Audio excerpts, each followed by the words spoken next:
안녕하세요. 전 서산에 사는 60대 여성입니다. 찬바람이 불면 저절로 따뜻한 걸 찾게 되죠? 어묵 국물이나 붕어빵, 호빵 같은 걸 찾게 되고요. 그중에 전 붕어빵을 좋아해요.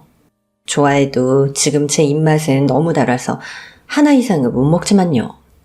요새 붕어빵 속에 별별 걸 다 넣더라고요. 슈크림, 고구마, 치즈에 소시지까지 별걸 다 넣지만 저랑 남편은 무조건 팥 붕어빵이 제일이에요. 사실 붕어빵과는 인연이 깊습니다. 젊은 시절 우린 동네에서 붕어빵 장사를 했거든요. 당시만 해도 붕어빵은 어르신들이 많이 했고 우리같이 젊은 사람들은 없었어요. 그때가 30년 전이니까 저희도 30대 초반이었죠. 자리가 좋은 건 아니었어요. 동네 골목에서 했는데 이웃분들이 오고 가면서 많이 사주셨죠. 젊은 부부가 참 부지런하게 산다면서 칭찬도 해주셨고요. 나 다이어트 해야 되는데 어쩔 거야. 붕어빵 냄새 때문에 참을 수가 없어. 밥 잔뜩 먹었는데 이게 뭐야? 2,000원어치만 좀 구워줘. 뜨끈뜨끈하게. 그럼 오늘까지만 드세요. 원래? 그게 주인이 할 소리야? 나 같은 사람이 매일 먹어줘야 장사가 잘 되지. 자, 이거 집에 가서 먹어. 어제 우리 김장했다? 어머, 김장김치예요? 고맙습니다. 안 그래도 신김치도 더 떨어졌었는데. 그치? 안 봐도 뻔해. 굴 넣고 시원하게 담갔으니까 맛있게 먹어. 기분이다. 2개 더 넣어드렸어요. 조심해서 들어가세요. 너희들 또 왔네? 학교 끝났어? 애들부터 어르신들까지 단골도 많았습니다. 저희 붕어빵은 속재료가 다른 데보다 맛이 있었어요. 손님들과 정담도 나누고 웃으면서 맞이하니까 장사가 쏠쏠하게 잘 됐죠. 수입도 괜찮아서 둘이 사는 월세방 집세도 내고 공과금 내기도 충분했습니다. 가끔은 특별한 날 치킨도 사 먹을 수 있을 정도였어요. 춥고 배고플 줄 알았던 겨울을 붕어빵 덕분에 따뜻하게 보낼 수 있었어요. 그때 남편과 전 알거지나 다름없었습니다. 서울에서 안 좋은 일을 겪고 다 정리하고 내려왔거든요. 그곳엔 아는 사람 하나 없었고 가장 싼 단칸방을 구해서 살고 있었어요. 봄에서 가을까지는 땅 빌려 농사 짓고 살고 겨울엔 이 붕어빵 장사를 했죠. 노는이 뭐라도 하자 해서 시작하게 된 거였습니다. 근데 생각보다 장사가 잘 되는 거였어요. 농사 지은 거 걷어들이고 찬바람 불기 시작하면 붕어빵 장사를 시작했죠. 그렇게 매년 하게 됐어요. 꼬마애를 만난 건 시작한 지 3년째 되는 해였습니다. 유난히도 추운 겨울이었죠. 옷을 몇 겹을 껴입고 중모장을 하고 있어도 추위는 만만치가 않았어요. 붕어빵 굽는 기계 앞에 있다가 조금만 밖으로 나가도 살갗이 아플 정도였죠. 여보, 오늘은 더 춥네? 오늘은 다른 날보다 일찍 끝내자. 너무 추우니까 거리에 사람도 없잖아. 해는 일찍 져서 거리는 어두웠고 우린 남은 재료를 다 쓰려고 붕어빵을 서둘러 굽기 시작했어요. 그런데 한 꼬마아이를 발견했죠. 걘 그 추위에 장갑 하나도 없이 맨손에 지폐 한 장을 꼭 쥐고 있었습니다. 집에 가는 것 같진 않았고 우리 주변을 빙빙 도는 것 같았어요. 주변을 둘러봤지만 부모로 보이는 사람은 없었어요. 제가 꼬마한테 말을 걸려고 하니까 걔도 용기가 났는지 가까이 오더라고요. 전 아이를 지켜보고 있었고요. 꼬마는 얼어서 발음도 제대로 안 되는 입으로 붕어빵이 얼마인지 물어봤어요. 붕어빵 얼마예요? 1,000원이면 몇 개 살 수 있어요? 우리 붕어빵 인기 많은데 넌 처음 본다? 근처 사니? 1,000원이면 4개 살 수 있어. 줄까? 꼬마는 실망한 표정을 짓더니 고개를 푹 숙이더라고요. 그때 아이를 자세히 보게 됐습니다. 이런 강추위에 그런 차림이라니 너무 놀랐어요. 아이는 낡은 티에 지퍼도 올리지 않은 해진 잠바를 입고 있었습니다. 소매는 때에 절어 있었고 머리도 한참을 감지 않았는지 납작하게 눌려 있었어요. 언뜻 보니 석회가 하얗게 쌓여 있었고요. 잘은 모르겠지만 학교 갈 나이는 안 됐고 유치원생처럼 보였습니다. 몸은 말랐어도 눈빛은 제법 야무져 보였어요. 전 조심스럽게 아이한테 물어봤죠. 왜, 그걸로는 부족해? 꼬마가 고개를 끄덕였어요. 눈물까지 맺혔더라고요. 남편과 전 눈이 마주쳤습니다. 돈이 부족한 게 분명했어요. 그때 강한 바람이 불었고 아이는 휘청했어요. 보니까 양말도 없이 낡은 운동화만 신고 있더라고요. 얼른 제 목도리로 얼굴을 감아주고 털모자도 제 걸 씌워줬어요.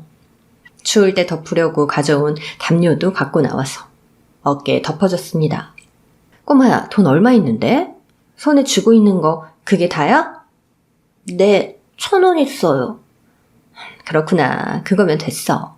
아줌마가 붕어빵 넉넉하게 줄게. 마침 정리하고 집에 들어가려고 했거든. 남은 것도 다 싸줄 테니까 가져가서 먹어. 여보, 괜찮지? 남편은 아이한테 눈을 찡긋하면서 인기 개그맨 흉내를 냈어요. 안녕하시렵니까? 제가 붕어빵을 푸짐하게 드려도 되시렵니까? 부록으로 국화빵도 있는데 함께 드시렵니까? 그랬더니 꼬마가 배시시 웃더라고요. 우는 얼굴에 눈물이 한 방울 툭 떨어지는데 가슴이 아팠습니다. 전 꼬마를 가까이 오라고 했어요. 기다리는 동안 따뜻한 데서 몸 좀 녹이라고요. 아이가 똘망똘망한 얼굴로 붕어빵 굽는 과정을 보더라고요. 얼룩덜룩 버진 피고 때 물든 얼굴이지만 어딘지 모르게 귀엽고 해맑았어요. 눈이 크고 또랑또랑해서 아이답게 예뻤죠. 전 부지런히 남편이 구운 붕어빵을 봉지에 담았습니다. 국화빵도 몇 개 더 넣고요. 한 5, 6천 원 넣치는 됐던 것 같아요. 그걸 아이한테 주면서 이렇게 말했습니다.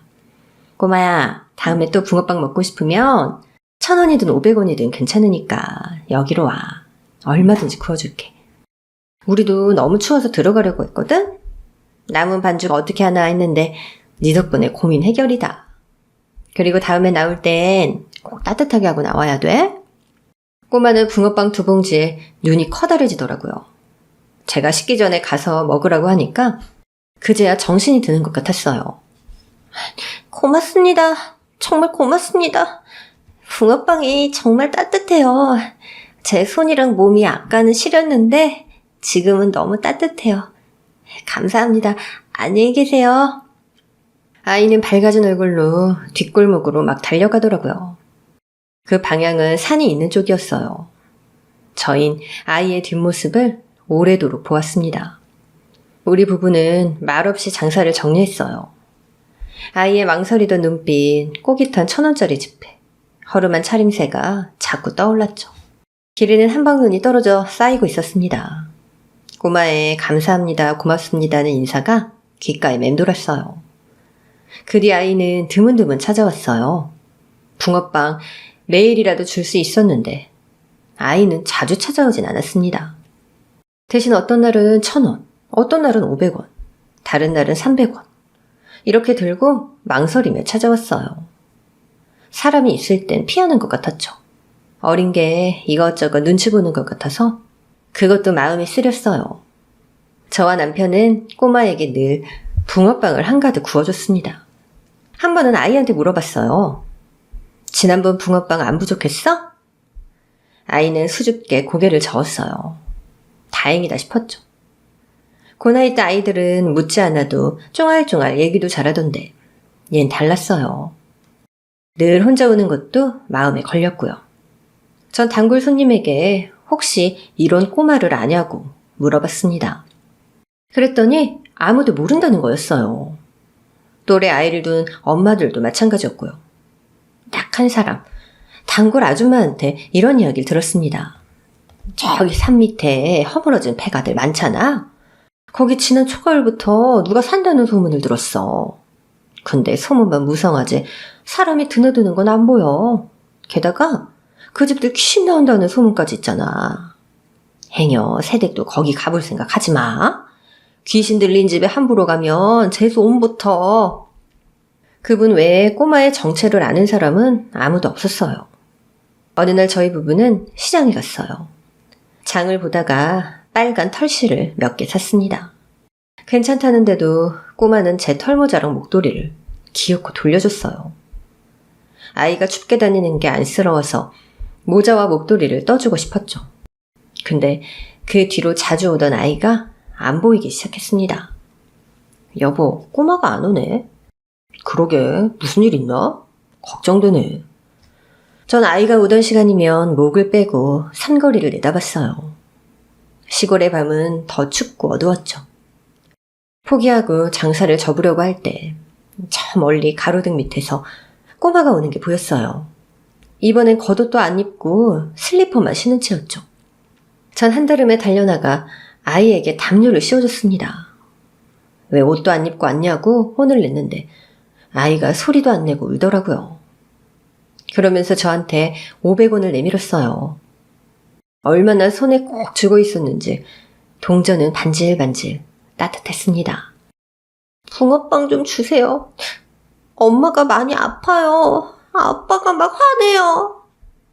순간 머리가 핑 돌았어요. 얜 어떻게 사는 건가 마음이 아팠죠. 슬퍼하는 아이를 달래주고 가장 따뜻한 곳에 앉혔어요. 기다리라고 하고 붕어빵을 굽는데 괜히 눈물이 나왔습니다. 어린 게 떼쓸 줄도 모르고 고자질할 줄도 모르는 것 같았어요. 남편과 전 최대한 맛있게 붕어빵을 구웠어요. 식은 건 한쪽에 밀어놓고 갓 구운 따뜻한 것으로만 봉지에 담았습니다. 아이는 그 사이 눈물을 그치고 또랑또랑한 눈빛을 하고 있었죠. 아이답다는 게 그런 것 같았어요. 꼬마의 밝아진 마음이 조금이라도 더 오래 갔으면 했어요. 전 아이의 양팔에 붕어빵을 안겨주고 입 안에 후후 불어 식힌 국화빵을 조금 떼어줬습니다. 직접 든 털모자랑 목도리도 해줬어요. 이게 뭐예요? 아줌마 거예요? 근데 왜 이렇게 작아요? 아니야, 네 거야. 아줌마 거 만들다가 털실이 남아서 만들었다? 왜? 이거 하고 가면 엄마한테 혼나?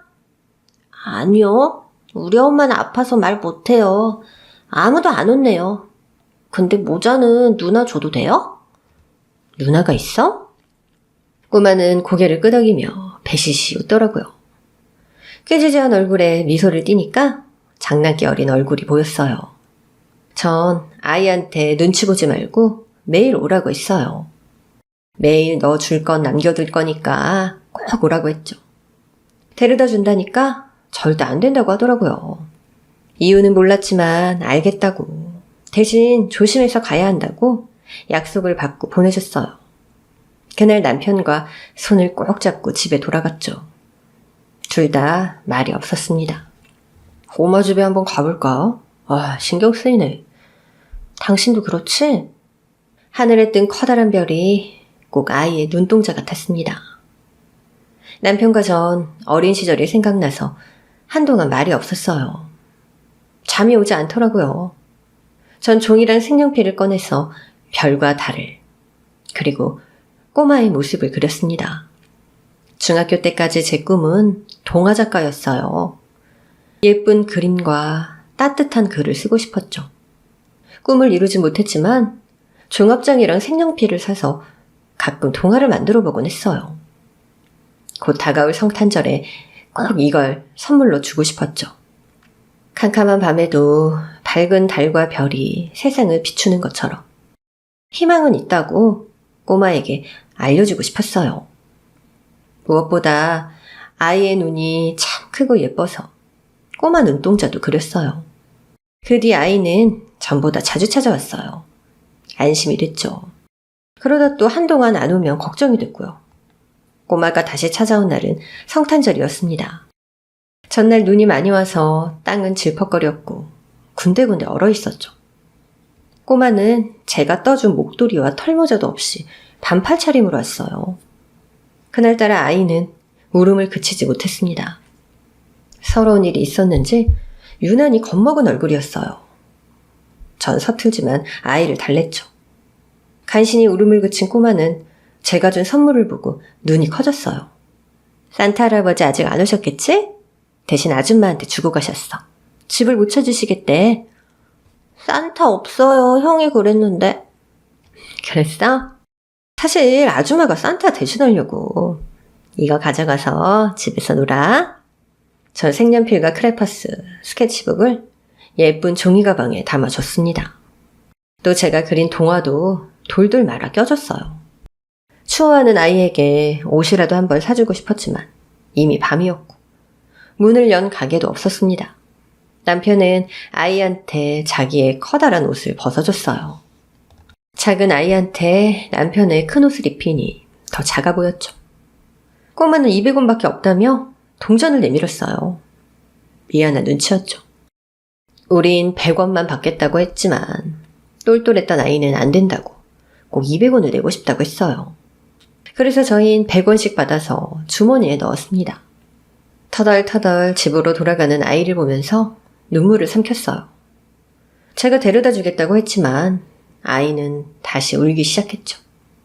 다른 사람 집에 오면 아빠가 화낸다고 막 때려 부신다고 하는데 가슴이 떨렸습니다. 전 무서우면 경찰에 신고하라고 밖으로 뛰어나오라고 했고 꼬마는 고개를 끄덕였어요. 아이가 가고 남편과 전 결심했죠. 그 집을 찾아가 보기로요. 하지만 기회는 오지 않았습니다. 동네 아줌마 말로는 해가 바뀌면 산 밑에 집들이 다 헐린다고 했고 거기 숨어 살던 사람들이 싹 다 나가버렸다고 했어요. 꼬마는 더 이상 우리를 찾아오지 않았습니다. 그래도 유달리 추운 날이면 장사를 오히려 더 길게 했어요. 혹시라도 꼬마가 올까봐 기다렸던 거죠. 그러나 끝내 꼬마를 더 볼 수 없었습니다. 다음에 듣던 대로 산 밑에 집들은 다 헐렸어요. 공터가 된 그 자리에 남편과 제가 가봤죠. 그 아이가 어디 살았는지, 어떤 부모 밑에서 크는지 우린 아무것도 몰랐어요. 이름조차 모르는 꼬마가 너무 그립고 보고 싶었습니다. 저희 부부는 어린 시절이 평탄치 못했어요. 의지할 부모나 친척 없이 서로만 바라보고 살고 있었죠. 길은 달랐지만 남편과 전 판박이 같은 운명이었던 것 같아요. 전 중학교 때 새아빠가 들어와서 일찍 가출을 했습니다. 엄마는 알면서도 모른 척했고 다시는 집에 들어가지 않았어요. 거리를 떠돌다 보호시설에서 컸어요. 고등학교 때까지 살았는데 졸업과 동시에 30만 원을 갚고 자립해야 했습니다. 제가 있던 보육원의 원장은 매섭고 모진 사람이었어요. 자립비용도 반 이상 떼어먹었죠. 알았지만 항의할 수 없었습니다. 고등학교를 간신히 졸업한 전 아는 것도 없고 겁도 많았죠. 무작정 거리를 걷다가 옷가게에 취직했어요. 창고에서 먹고 자면서 돈을 벌었죠. 남편은 그 골목을 오가는 중국집 배달원이었어요. 처음엔 껄렁하게 하고 다녀서 깡패인 줄 알았죠. 근데 어느 날 피투성이로 옷가게에 뛰어들어왔어요. 숨겨달라고 하더라고요. 나쁜 놈들이 남편을 괴롭히고 있었고 폭력 조직에 들어오라고 강요했던 거였어요. 남편은 자신을 놔달라고 하다가 두들겨 맞은 거였습니다. 전 남편을 얼른 창고에 숨겼어요. 거기엔 작은 문이 또 있었고 상자를 쌓아두면 아무도 몰랐죠. 곧 깡패들이 들이닥쳤어요. 저 엄청 겁 많은데 그땐 이상한 용기가 나더라고요. 여기 키 큰 머리대 같은 자식 안 들어왔어? 가죽 잠바에 청바지 입었는데? 몰라요, 그런 사람. 영업 중인 거 안 보여요? 나가주세요. 너 거짓말하면 국물도 없다. 비켜봐. 여기 다른 문 없어? 주인 언니 알면 난리 나요. 빨리 나가주세요. 깡패들은 절 밀치고 창고문을 열었고 텅 비어있는 걸 보고는 그냥 나갔어요. 너무 긴장해서 손에 막 땀이 나더라고요. 남편은 몇 시간 뒤 다시 찾아왔고 저한테 고맙다고 했어요. 그게 인연의 시작이었죠. 남편은 부모님의 얼굴을 모른대요. 태어날 때부터 보육원에 있었고 고등학교 때 자립비용도 없이 뛰쳐나왔다고 했죠. 공통점을 가진 우린 어쩔 수 없이 사랑에 빠지고 말았습니다. 우린 함께 살게 됐어요. 남편은 저를 만난 뒤 단 한 번도 사고를 안 쳤습니다. 혼인신고하고 법적인 부부가 됐을 때 가족이 생겼다는 마음이 얼마나 좋던지. 슈퍼에서 콜라 하나씩 사 먹었는데 남편은 캔 뚜껑을 제 새끼손가락에 끼워줬어요. 선아야, 지금은 내가 이것밖에 못 해주지만 나중에 성공하면 진짜 근사한 반지 해줄게. 고마워. 우리 꼭 결혼식도 하자. 그래. 강우 너 바람 피우면 안 돼? 넌 앞으로 영원히 내 거야. 내가 찜했어. 어린 남편은 제 고백에 좋다고 소리를 질렀고 엄청나게 많이 웃었어요. 사랑을 하니까 세상도 달리 보이더라고요. 뭐라도 할 수 있을 것 같았고 열심히만 살면 금방 부자가 될 것 같았죠. 근데 세상은 그렇게 따뜻한 곳이 아니었죠. 둘 다 보육원 출신에 울타리가 없다 보니까 자꾸 헛발질을 했습니다. 사람이 가장 무섭더라고요. 부모처럼 도와준다고 하더니 모은 돈을 홀랑 가져가고 일 가르쳐준다면서 부려먹는 사람도 많았어요. 남편과 전 작은 분식집을 열었는데 그것마저 건물주한테 뺏기고 무일푼이 된 거였습니다. 건물주는 저희한테 건물의 화장실, 계단 청소까지 다 맡겼고 나중에는 자기 하인처럼 부려먹더라고요. 견디다 못해 안 한다고 했더니 분식집을 뺏는 걸로 분풀이를 했고요. 문서를 어떻게 조작했는지 우린 맨손으로 쫓겨나야만 했습니다. 집주인이 한 말은 큰 상처가 됐어요. 어이구 불쌍한 인생아. 주제를 알고 분수를 알아야지. 그 의지 같은 것들이 자존심만 세가지고. 야! 다신 여기 얼씬다지 마라. 알겠어? 아는 것도 없고 돈도 없던 저흰 그렇게 이곳에 내려오게 된 거였어요. 그렇게 20년이라는 세월이 흘렀어요. 그 사이 저희 머리는 머리카락도 희끗희끗해졌고 50대라는 나이에 접어들었죠. 그러나 붕어빵 장사는 그 자리에서 계속 하고 있었습니다. 그 사이 아이도 낳고 싶었는데 잘 안 됐어요. 결국 병원에서 임신이 힘들다는 얘기까지 들었죠. 선아야, 어쩌면 하늘의 뜻인가 봐. 서로만 바라보고 살라는. 그래, 우리 싸우지 말고 서로 상처 주지 말고 보듬으면서 살자. 근데 자꾸 눈물이 나네? 눈물이 멈추질 않아. 꼭 자기 닮은 아이를 낳고 싶었는데. 울지 마. 미안하긴 뭘 미안해. 너 아니었으면 난 감옥에 갔거나 비참하게 죽었을 거야. 너라도 있으니 내가 사람 노릇하면서 살지. 그렇게 말할 건 뭐 있어. 당신이 얼마나 착한 사람인데. 오늘 점심은 또 라면인데 괜찮겠어? 신김치랑. 좋지. 넌 가만히 있어. 내가 끓일게. 슬펐지만 한편으론 다행이었어요. 없이 사는 거 우리 둘뿐이면 크게 나쁘진 않았습니다. 먹을 만큼만 먹고 계절 따라 입을 옷 있으면 그걸로 충분했어요. 우린 걸을 때도 잘 때도 손을 꼭 잡고 있었어요. 사람의 온기라는 게 참 신기하더라고요.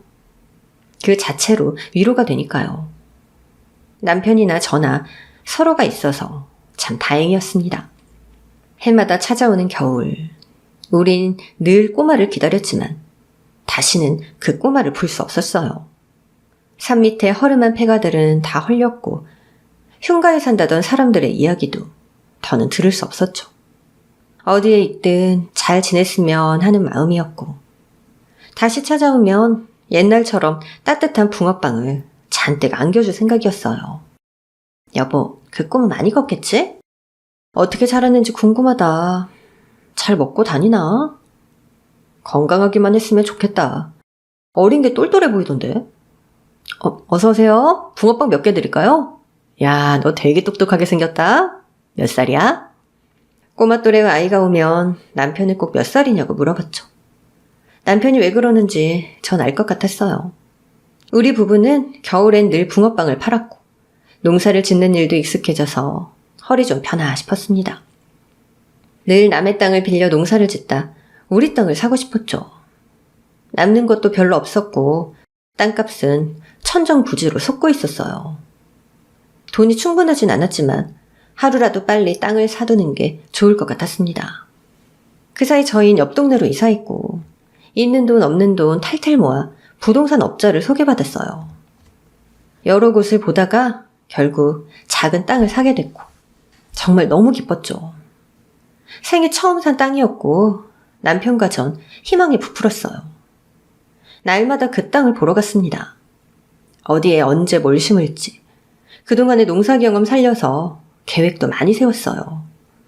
부동산 사장님은 젊은 사람들이 미래가 밝다면서 격려를 해주셨죠.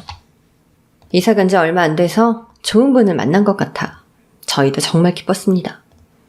농사도 자기 땅에서 지어 먹어야 남는 게 있죠. 이번에 아주 잘하셨습니다. 소문은 안 내셨죠? 이렇게 싸게 산 걸 알면 사람들이 다 뭐라고 해요. 앞으로는 좋은 일만 있으실 겁니다. 축하드려요. 고맙습니다. 저희 이렇게 도와주셨는데 식사나 같이 하시죠? 시내에 중국 음식 잘하는 데 있거든요. 하지만 부동산 업자는 바쁘다고 가봐야 한다고 하더라고요. 비싼 차를 타고 쌩하니 마을을 벗어났습니다. 그렇게 좋은 차는 생전 처음 봤어요. 아무튼 그렇게 계약을 했고 우리 부부는 중국집에 가서 외식도 했습니다. 남편은 저한테 해물짬뽕을 시켜주며 이렇게 말했죠. 우리 선아 해산물 진짜 좋아하는데 짬뽕 한 그릇을 마음대로 못 먹였네. 실컷 먹어. 앞으로 우리 땅에서 농사 열심히 짓고 재밌게 살자. 다음엔 우리 회 먹으러 갈까? 그럴까? 이제 좋은 일만 있을 거야. 그치? 나 느낌이 너무 좋아. 당신도 이거 시키지 그랬어. 이거 맛있게 생겼는데. 같이 먹자.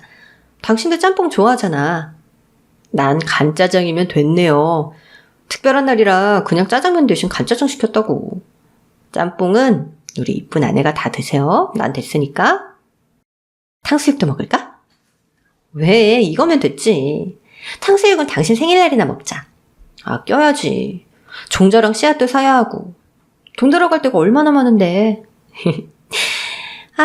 너무 좋다. 우리 땅이라니.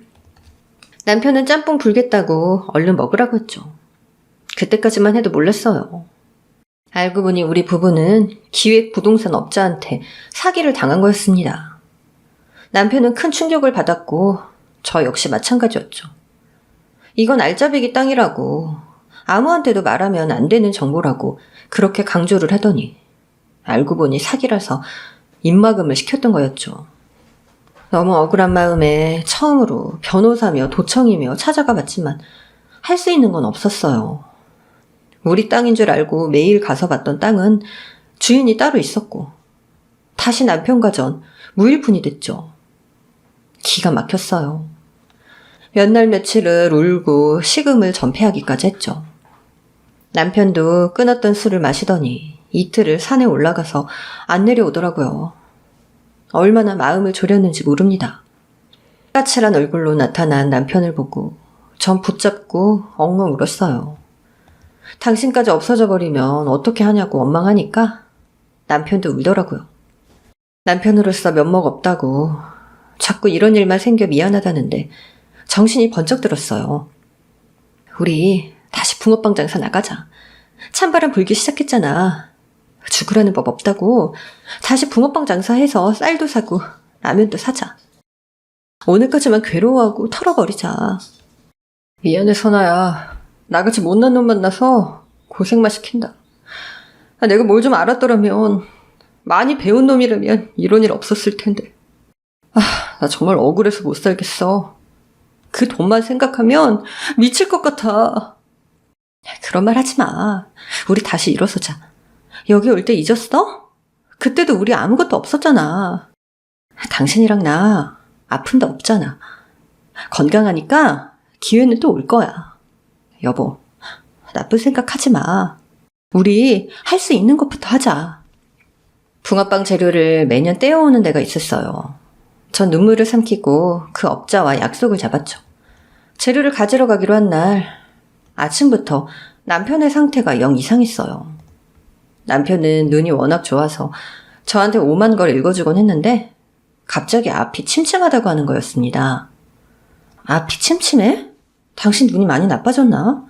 오늘 물건 떼어오고 바로 병원에 가야겠다. 여보, 나 보여? 초점이 왜 이렇게 흐리지? 그게 시작이었어요. 남편은 한쪽 팔에 힘이 들어가지 않는다고 했고 말하는 것도 순식간에 어눌해졌어요. 그러더니 뒤로 하면서 꽈당 넘어지고 말았습니다. 처음 있는 일이라 너무 놀랐어요. 여보, 이 사람 왜 이래? 정신 좀 차려봐. 응급실에 실려간 남편에게 각종 검사가 진행됐고 기막힌 소리를 듣게 됐습니다. 의사는 어두운 표정으로 뇌졸중이라고 했어요. 더 무서운 건 1시간만 늦게 왔더라도 그 자리에서 죽을 수도 있었다는 얘기였죠.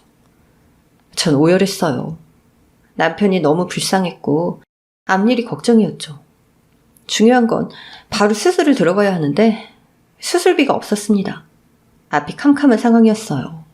사경을 헤매고 있는 남편을 보며 전 엉엉 울었습니다. 남편 손을 잡고 미안하다고 조금만 버텨달라고 했어요. 지푸라기라도 잡고 싶었지만 잡히는 건 아무것도 없었습니다. 남편은 제가 이 세상을 살아갈 유일한 이유였어요. 남편이자 가족, 친구이자 동반자였죠. 혼자선 도저히 살아갈 자신이 없었습니다. 여보, 나 혼자 어떻게 살라고 이렇게 쓰러져. 나 당신 없이 못 살아. 잘못되면 나도 같이 가자, 응? 여보, 제발 눈 좀 떠봐. 기적이 있다면 지금 저에게 찾아와 주길 바랐습니다. 만약 남편과 이렇게 헤어질 운명이라면 저도 따라갈 생각이었어요. 바보처럼 울기만 하고 있는데 뜻밖의 일이 벌어졌습니다. 갑자기 주치의가 바뀌었다는 얘기를 듣게 됐고 수술을 일단 진행하자는 거였어요. 전 다른 의사를 붙잡고 물었죠. 주치의 선생님이 누구신데요?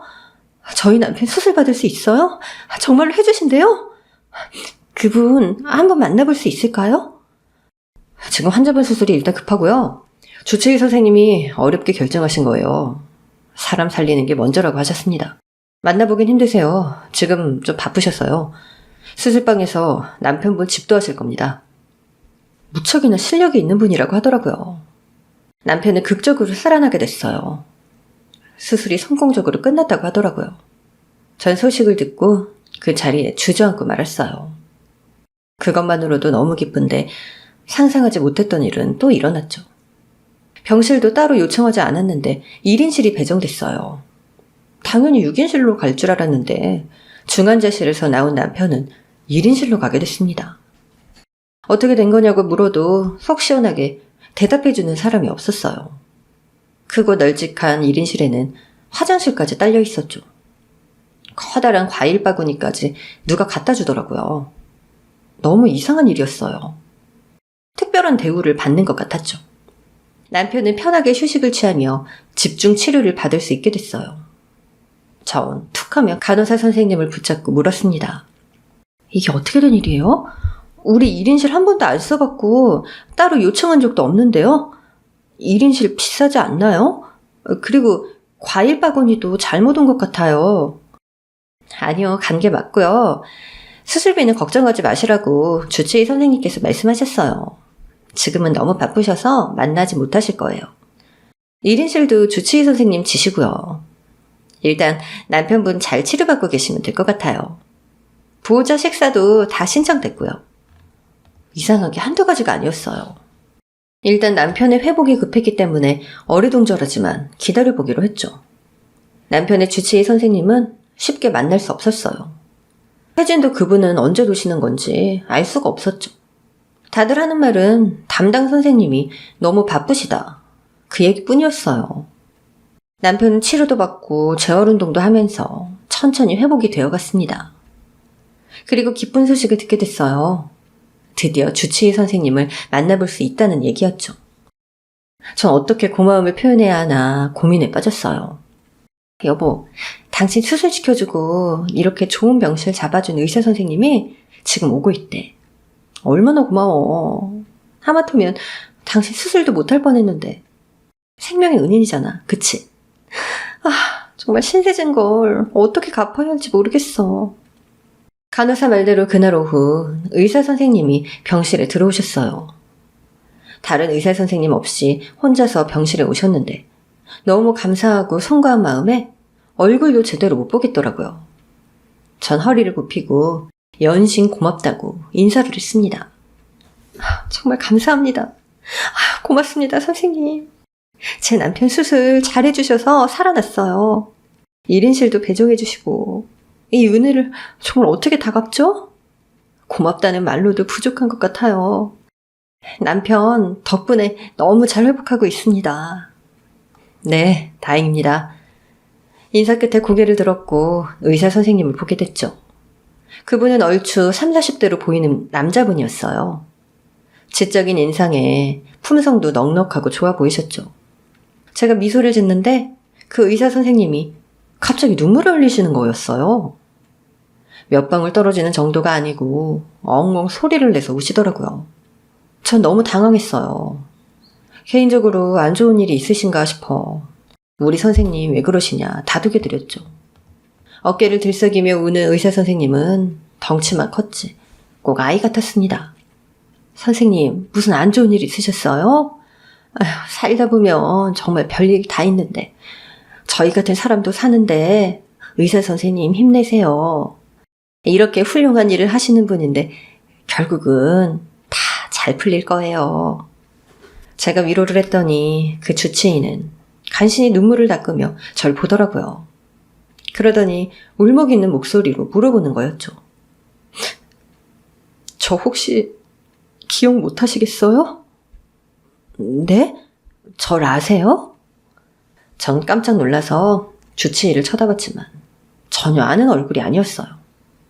하지만 의사 선생님이 꺼낸 단어는 제 심장을 엄청 뛰게 만들었습니다. 겨울에 붕어빵이요. 의사 선생님은 간신히 울음을 참으며 말을 이어갔어요. 저 붕어빵 못 사고 서성이던 그 꼬마였어요. 낡은 옷 입고 더러웠던. 동전 몇 개 가지고 자주 갔었는데 기억 안 나세요? 설마 그 꼬마? 전 자세히 주치의 선생님을 뜯어봤죠. 성인이 돼서 몰라봤지만 이목구비가 기억 속의 그 꼬마와 비슷하게 일치했어요. 전 떨리는 목소리로 물었죠. 선생님, 그 아이가 선생님이었어요? 아주머니 저 맞아요. 얼굴 뵈니까 그때가 갑자기 생각나서 눈물이 쏟아졌네요. 울 생각은 아니었는데 저 기억나세요? 저도 모르게 의사 선생님의 손을 덥석 잡았습니다. 너무 반가워서 반말까지 튀어나왔어요. 기억나다마다 우리가 널 얼마나 기다렸는데 이렇게 의사 선생님이 됐어? 이게 무슨 일이야? 여보 듣고 있어? 당신 수술시켜준 의사 선생님이 그때 그 꼬마였대. 우리가 겨울만 되면 기다리던 그 꼬마 기억나지? 침대에 누워있던 남편도 입이 떡 벌어져서 담을 줄을 몰랐죠. 저 역시 너무 놀라서 다리에 힘이 쭉 빠졌어요. 제가 비틀거리니까 의사 선생님이 절 의자에 앉혔습니다. 쉽게 믿을 수 없는 얘기였죠. 제 이름도 사는 것도 모르셨을 거예요. 그 꼬마 맞습니다.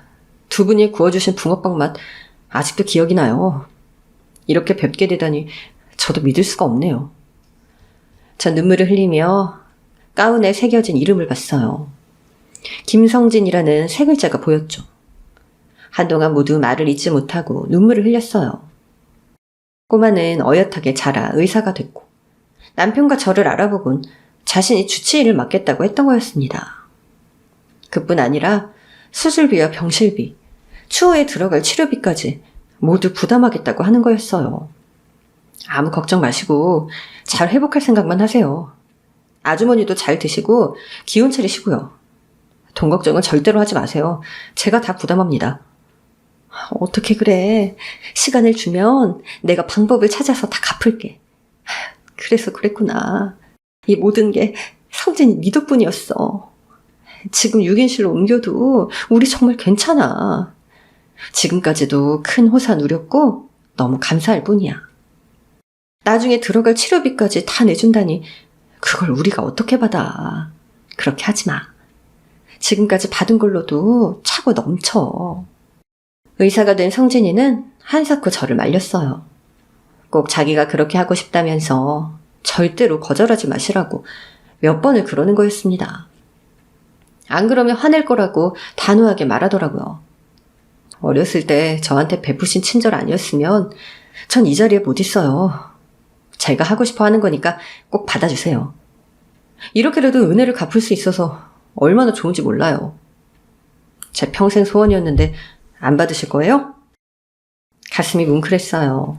마치 그때로 돌아간 것처럼 의사 선생님을 꼭 안아드렸습니다. 꼬마는 키 큰 성인이 됐지만 그때의 기억이 되살아났어요. 어린아이가 춥고 배고픈 게 안쓰러워서 붕어빵 몇 개 더 줬던 것 뿐인데 이렇게나 큰 선물을 받게 되다니 믿어지지 않았습니다. 의사 선생님은 천천히 그때 일을 얘기해줬어요. 늘 궁금했던 꼬마의 이야기를 이제야 들을 수 있었죠. 꼬마아이 성진이는 대가족의 막내였어요. 성진이 아버지의 사업 실패로 쫄딱 망해서 야반도주를 했고 시골 산 밑으로 숨어들게 된 거였죠. 급하게 도망 나온 거라 살림도 거의 없었고 거기 사는 걸 누가 알아서도 안 됐대요. 고만고만한 아이 넷에 아픈 엄마와 할머니까지 있었다는 거였습니다.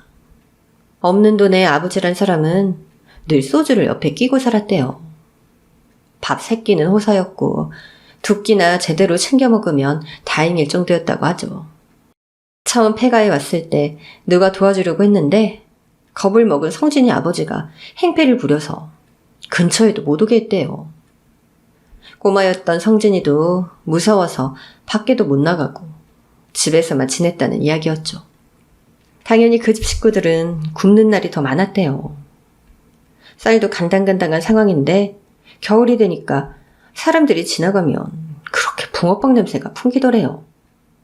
추운 겨울에 달콤한 냄새는 얼마나 빨리 퍼지는지 가족이 모두 침만 꼴깍꼴깍 삼키고 있었다는 거였습니다. 꼬마의 엄마는 아파서 매일 누워 있었는데 정신이 왔다 갔다 하는 상태에서 붕어빵 하나만 먹고 싶다고 울더랍니다. 그 얘기에 꼬마 성진이는 어떻게든 엄마한테 붕어빵을 사주고 싶더래요. 안 그러면 엄마가 당장 죽을까봐 걱정이 많이 됐다는 얘기였죠. 어린 성진이는 꼭꼭 숨겨놓았던 1,000원짜리를 들고 절 찾아온 거였습니다. 저 역시 처음 꼬마를 봤던 날을 기억하고 있었어요. 그때 그랬지. 추워도 보통 추운 날이 아니었어. 새까만 꼬마가 손은 다 터가지고 꼬깃한 1,000원짜리 갖고 왔던 거 기억나. 아주머니, 그때 제가 그 앞을 사성이니까 내쫓지도 않으시고 저한테 물으셨죠. 붕어빵 먹고 싶냐고 따뜻하게 말 걸어주신 거 생생하게 기억해요. 지금도 가끔 꿈까지 꿔요. 그게 뭐 큰일이라고. 아니요. 2팔 가득 붕어빵을 주셨을 때 얼마나 따뜻했는지 모르시죠? 그 온기 절대 잊지 못해요. 그때 전 어려서 2분이 부자인 줄 알았어요. 너무 가난했기에 그렇게 볼 수밖에 없었어요. 성진이는 나중에 알게 됐대요. 동전 몇 개의 붕어빵을 2봉지 늘 가득 내줬던 건 쉬운 일이 아니라는 걸요. 또 저희의 형편도 넉넉치 않았다는 걸 커서야 알았다는 얘기였습니다. 제가 돈이 없어도 2분은 저한테 항상 인심이 넉넉하셨어요. 그게 어떻게 쉬운 일이에요. 저희 가족 그거 먹으면서 얼마나 행복했는지 모르시죠? 게다가 목도리랑 털모자까지. 성진이 그 얘기를 하며 눈물을 훔쳤죠. 자기는 털모자와 목도리가 소중했는데 삐뚤어진 형이 그걸 뺏어서 팔았다는 얘기도 해줬습니다. 그것 때문에 형이랑 싸우고 집을 나온 날이 저희를 찾아온 마지막 날이라는 거였어요. 그날 밤 갑자기 아버지가 트럭을 몰고 와서 이사를 가자고 했고 더 먼 곳으로 떠나게 됐대요. 바닷가에 정착한 뒤에 어머니와 할머니는 돌아가셨고 할아버지 밑에서 컸다는 얘기였죠. 다시 저희가 있는 동네를 찾아올 엄두는 못 냈을 거예요. 너무 어리기도 했고 어머니와 할머니를 잃은 충격도 컸겠죠. 네가 오지 않아서 우린 항상 궁금했어. 널 찾아다니지 못했어도 늘 기다렸지. 언제라도 오면 붕어빵을 가득 구워줄 생각이었거든. 성진이 고개를 끄덕이더니 가운 속에서 종이를 꺼냈어요. 그리고 저한테 그걸 내밀었습니다. 전 그걸 보고 너무 놀랐어요. 그때 제가 밤새도록 만들어서 줬던 밤하늘의 별 그림과 짧은 동화였어요. 얼마나 많이 봤는지 닳고 찢어져서 군데군데 테이프로 붙인 걸 코팅까지 해놨더라고요. 성탄 저지라고 저한테 주신 선물 기억나세요? 크레파스랑 색연필 같은 거. 누나들이 얼마나 좋아했는지 몰라요. 그리고 이거 저 생각하면서 그려주셨죠? 아무리 캄캄한 밤에도 별은 꼭 빛난다고. 별빛을 보며 기다리면 반드시 아침이 온다고요. 저 힘들 때마다 이거 꺼내봤어요. 공부할 때 책상 앞에 붙여놓고 늘 보면서 지냈죠. 이걸 어떻게 지금까지 갖고 있었어? 눈물이 주르륵 흘렀습니다. 세상 풍파에 시달리며 잊고 있었던 저의 꿈이 되살아났어요. 성진이는 저희 부부에게서 힘을 얻고 꼭 성공해야겠다는 마음을 먹었대요. 저와 남편이 베푼 작은 친절이 아이에게 작은 불씨가 됐던 거였죠. 어려운 형편이었지만 교과서도 달달 외우고 중고등학교 때도 이를 악물고 공부해서 1등을 놓친 적이 없었다고 하더라고요. 결국 여기저기서 장학금까지 받고 의대에 입학을 한 거였습니다. 인간 승리라고 할 수밖에 없었어요. 너무나 힘든 환경에서 잘 자라준 성진이가 너무 대견하고 고마웠습니다. 저흰 셋 다 얼싸안고 펑펑 울었어요. 겉으로 좋아 보인다고 해도 누구에게나 삶은 쉬운 게 아니었습니다. 힘든 순간이 얼마나 많았을지 목이 메어왔어요. 정말 장하다고, 다 이겨내고 지금의 자리에 선 거 칭찬받아 마땅하다고 등을 두드려줬습니다. 의사가 된 성진이는 이렇게 말했어요. 병원에서 두 분 얼굴 멀리서 뵀을 때 제가 얼마나 놀랐는지 아세요? 아무도 모르게 화장실에 가서 울었어요. 세상이 우릴 버렸을 때 유일하게 손 내밀어 주신 분들이세요. 그때 그 붕어빵이 얼마나 맛있었는지 모르죠. 그랬어. 붕어빵은 뭐 다 똑같지. 아니에요. 달랐어요. 아줌마 아저씨 꼭 건강하셔야 돼요. 전 이제 붕어빵 안 먹어요. 그때 너무 맛있는 붕어빵 먹어서 어딜 가도 그 맛이 안 나고더라고요. 오직하면 제가 집에서 해먹겠어요? 저희 성진이의 농담에 울다가 웃고 말았죠. 결국 성진이는 불굴의 의지로 의사가 됐고 어려웠던 시절을 잊지 않고 살려고 한대요. 다들 싸우고 불행한 것 같아 보여도 속을 들여다보면 착한 사람들이 더 많다고 했죠. 따뜻한 사람들이 더 많아서 이 세상이 돌아가는 거라는 생각엔 변함이 없대요. 그렇게 꼬마와의 인연은 지금까지 이어지고 있습니다. 남편은 서서히 회복을 하고 있고 성진이가 치료비도 지원을 해줘서 정상적인 생활까지 기대해 볼 수 있을 것 같아요. 한사코 됐다는데도 성진이는 고집을 꺾지 않았죠. 알고 보니 자기 분야에서도 대단히 실력 있는 의사더라고요. 기부도 많이 하고 좋은 일도 하며 당당하게 살고 있었습니다. 최근에 전 잃어버렸던 제 꿈을 다시 찾고 있어요. 평생 문화원의 동화작가 과정을 밟으려고 합니다. 잘 할 수 있을지 모르겠어요. 동화로 하고 싶은 말이 너무 많아요. 하나씩 풀어가면 되겠죠? 보기 좋고 탐스러운 열매도 처음엔 보잘것없는 씨앗으로 시작하잖아요. 우리의 인생도 그런 작은 친절로 바뀔 수 있다는 생각이 들어요. 성진이를 생각하면 절로 미소가 지어집니다. 결혼도 해서 예쁜 딸을 둔 성진이가 의사로서, 명의로서 앞으로도 행복하게 살길 바랄 뿐이에요. 여러분 주위에도 작은 친절을 베푸는 사람이 있으신가요? 없다면 여러분께서 먼저 베풀어 보시는 건 어떨까요? 제 이야기는 여기까지입니다. 감사합니다. 날씨는 추워도 마음은 따뜻한 하루 되세요.